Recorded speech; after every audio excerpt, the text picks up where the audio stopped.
DOGE, the tariffs, how they're connected, what's the point, and why it makes the stock market go crazy. 5 minutes, very quick. Here we go.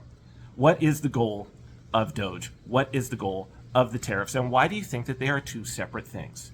The goal, 2 words, balanced budget. That means no more deficit in the budget. That means bringing in as much money as you spend, as much or more. That's the key. What is the current deficit in the budget? It is $2 trillion.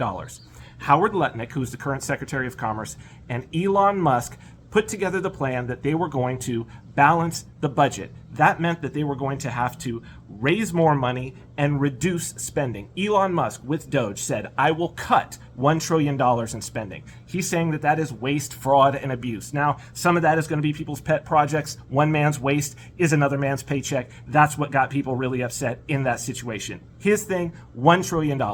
On the other side, Howard Lutnick, Secretary of Commerce, who also was the one who hired, he was the headhunter and chose all of Trump's cabinet. He was the head of the transition team. He was the chair.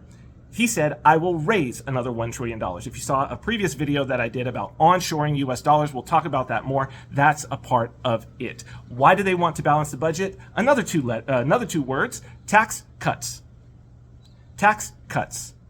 These are people who pay more taxes than anybody else. In 2021, Elon Musk paid the biggest tax bill that any person has ever paid, $11 billion from one man in 1 year. If you cut that in half, that's $5.5 billion. Does he have an incentive to go and to get a balanced budget? Yes, he does. Why? Because if there's no balanced budget, there is no political will to do tax cuts of any kind. In fact, if there's not a balanced budget, that means that the U.S. is borrowing. And instead of borrowing, one of the things that politicians will always do is raise taxes. Now, imagine if you're already giving the U.S. federal government $11 billion a year, and then they say, oh, we're going to tax you even more. Top tax rate in the U.S. for the IRS, the federal tax rate is 37%.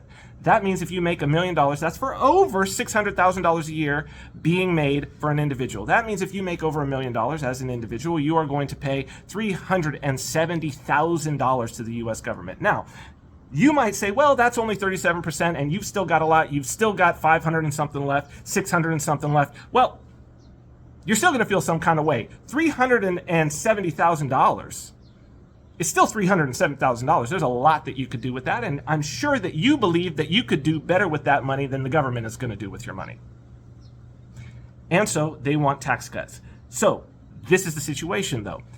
$1 trillion to cut, $1 trillion to make more, balance the budget, but we haven't had a balanced budget since the year 2001. That means over the last 25 years, some of you who are watching, you have never had a U.S. balanced budget. And the U.S. is the issuer of the global reserve currency, the U.S. dollar. That means that every time we go into debt, every time that we sell treasuries, that has an effect on the global economy and the global supply of money now and in the future. And also the way that the money is moving and what money can be taxed, what money can be used by the U.S. government, and whether or not the U.S. government needs to create new money out of thin air to settle debts.